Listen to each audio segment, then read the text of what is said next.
आधी रात को माधव नाम के एक व्यक्ति के पास एक भटकती आत्मा आती है। बेटे माधव, सुनो। ये कौन है?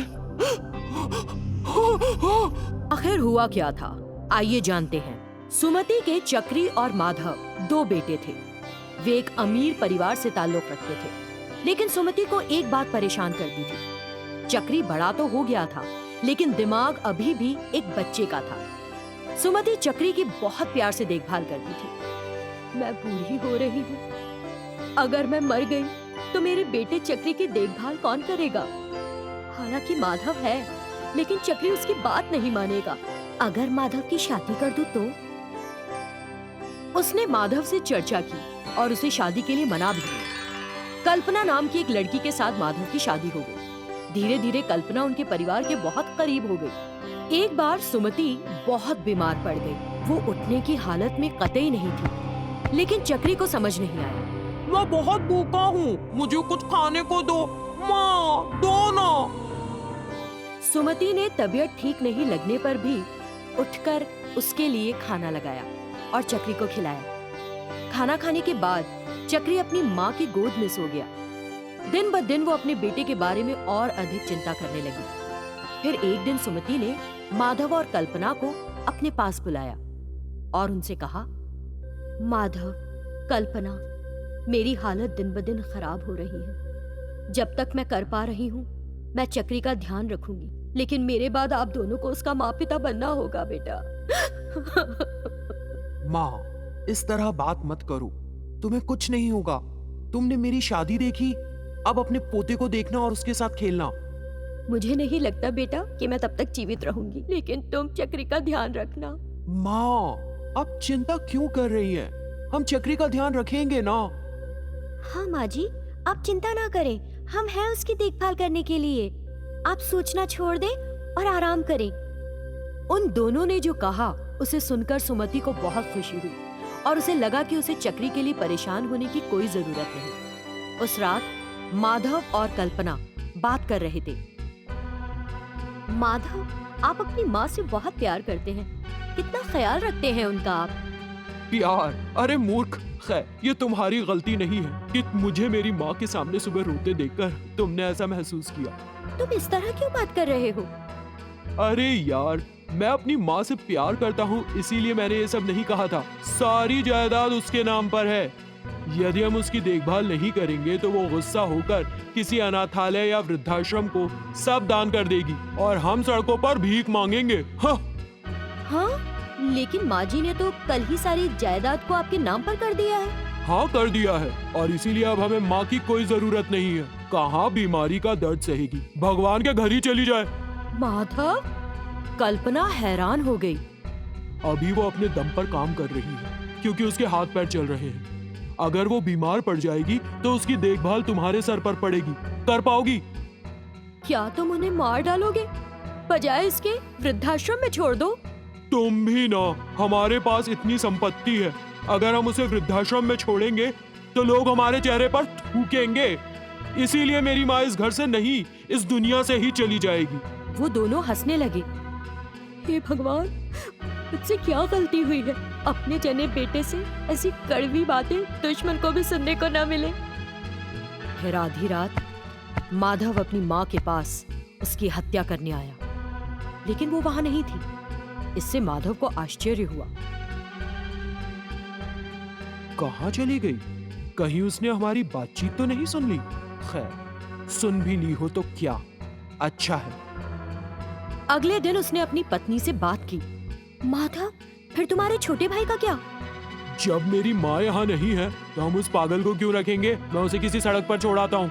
इतना कहकर वो चक्री को घर से दूर छोड़कर घर लौट आया।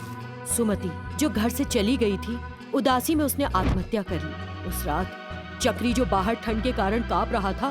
माँ, तुम कहाँ हो? मुझे बहुत डर लग रहा है। माँ, माँ तुम कहाँ हो? मुझे कुछ खाने को दो, भूख लग रही है। ये सुनकर सुमति जो अब एक आत्मा थी, उसने चरखी के पास आकर कहा, देखो मेरे बेटे, देखो मुझे। उसके आत्मा रूप को देखकर, नहीं नहीं, तुम मेरी माँ नहीं हो, मेरे पास मत आओ। वो डर के मारे वहां से भाग गया। चक्री, चक्री रुको तो, चक्री!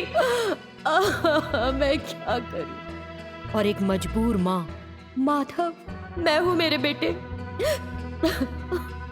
माधव ने उसे देखा। कौन? डरो मत मेरे बेटे, मैं तो तुम्हारी माँ हूँ। एक माँ अपने बच्चे को नुकसान नहीं पहुँचा सकती। तुमने मुझे मारना चाहा, लेकिन मैं अपने बेटे को मार दूं, ऐसी क्रूर माँ नहीं हूँ मैं। ये सोचकर कि तुम्हें शायद बाद में बुरा लगेगा कि तुमने अपनी माँ को मार डाला, मैंने खुद ही आत्महत्या कर ली। तुम्हें सारी संपत्ति चाहिए थी, तुम्हें मिल गई, अब तुम खुश हो ना? फिर उस मासूम चक्री को सड़क पर क्यों छोड़ दिया? वो ठंड के कारण कांप रहा है, भूखा है। मैं तुम्हारे पैर पड़ती हूँ माधव, वो तुम्हारा अपना छोटा भाई है। मैं उसकी देखभाल करती, लेकिन मुझे देखकर वो डर गया। माधव का दिल पिघल गया और उसने कहा, माँ, मुझे माफ कर दो। मैंने तुम्हें माफ कर दिया है बेटे। तुम चक्री को घर ले आओ और अपने गुनाह के एहसास को मिटा दो। ये कहकर वो वहां से चली गई। तब माधव चक्री के पास गया और उसे घर ले आया। उन्होंने बड़े प्यार से चक्री की देखभाल शुरू कर दी। एक बार की बात है, गोपाल नाम का एक व्यापारी हुआ करता था। वो विशाखापट्टनम में अपना व्यवसाय कर रहा था।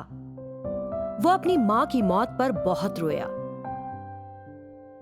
तभी एक शैतान उसके पास आई। उस शैतान ने उसे एक पत्र दिया और गायब हो गई। वो शैतान कौन थी? शैतान ने उसे वो पत्र क्यों दिया? विशाखापट्टनम नाम के एक गांव में एक छोटा सा परिवार रहता था। उस परिवार में गोपाल लीला का पुत्र था। लीला एक गूंगी महिला थी। गोपाल अपनी मां को पसंद नहीं करता था क्योंकि वो गूंगी थी। एक दिन गोपाल घर आया तो लीला ने उसे खाना परोसा।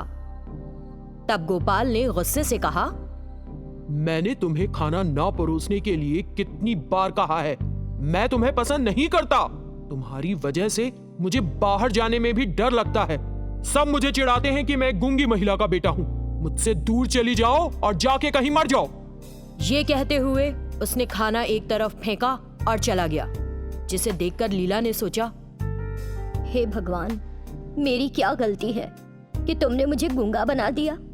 सभी बच्चे अपनी माँ को माँ माँ कहते रहते हैं और प्यार से उनकी देखभाल करते हैं, लेकिन मेरा बेटा मुझे माँ कहने से चिढ़ता है।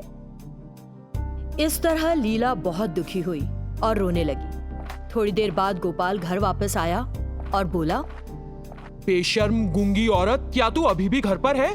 अभी तक नहीं गई? इससे लीला के दिल को बहुत ठेस पहुंची। इसी तरह गोपाल के कठोर शब्दों ने हर दिन उसके दिल को बेइंतहा ठेस पहुंचाई। वो अपने बेटे के बुरे व्यवहार के कारण हर दिन रोती थी।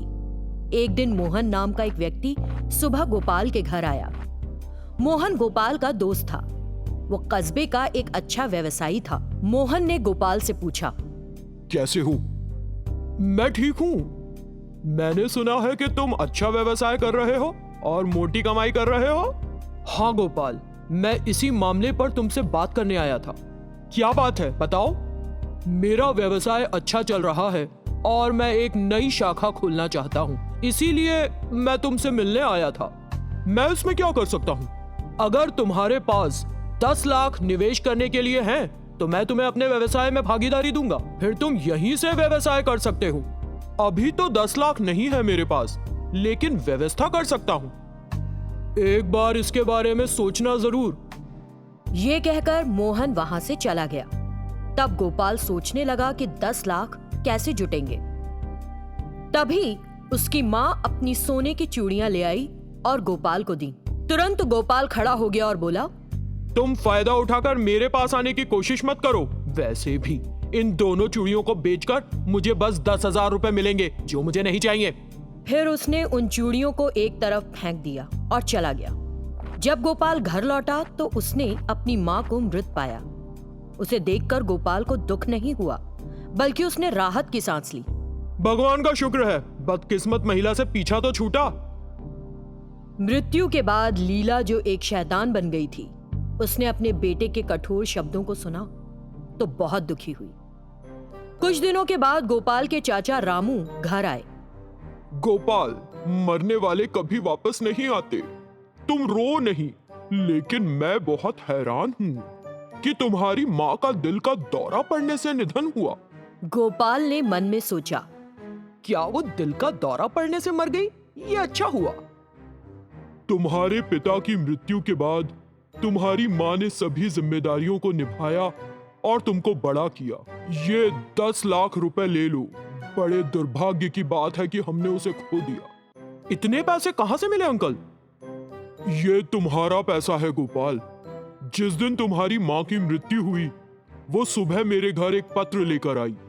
उस पत्र के माध्यम से उसने कहा कि तुम कुछ व्यवसाय करना चाहते हो और तुमको 10 लाख रुपयों की आवश्यकता है। मैंने कहा मेरे पास फिलहाल पैसे नहीं हैं। तब तुम्हारी माँ ने कहा कि वो एक बीमा पॉलिसी का भुगतान कर रही है और जैसे ही उसे वो पैसा मिलेगा वो मुझे भुगतान कर देगी। उसने मुझे पॉलिसी डॉक्यूमेंट्स दिए और चली गई। और फिर ये हो गया। उस पॉलिसी से हमें ये 10 लाख मिले। तुम्हारी माँ ने मरने के बाद भी तुम्हारी मदद की। रामू ने गोपाल को पैसे दिए और चला गया। उस पैसे से गोपाल ने कारोबार शुरू किया। धीरे धीरे उसका अपनी माँ के प्रति स्नेह हो गया। अपने चाचा के शब्दों को याद करते हुए वो दुख से भर गया और अपनी माँ को याद करके रोने लगा। गोपाल के पास उसकी माँ एक शैतान के रूप में आई और उसे एक पत्र देकर चली गई।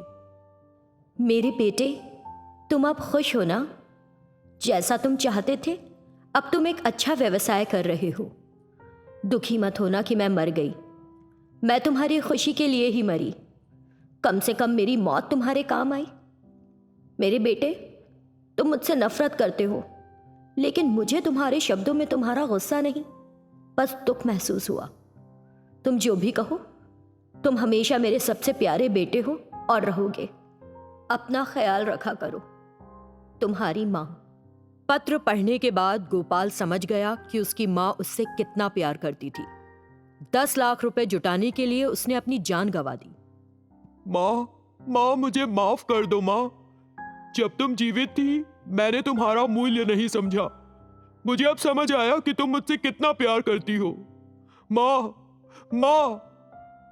इस तरह वो बहुत दुखी महसूस करता रहा और रोता ही रहा। गोपाल के अब दुखी होने का क्या फायदा? जब उसकी मां जीवित थी, उसने उसकी जरा भी कद्र नहीं की। व्यक्ति के ना रहने पर उसके लिए दुखी होने का कोई फायदा नहीं है।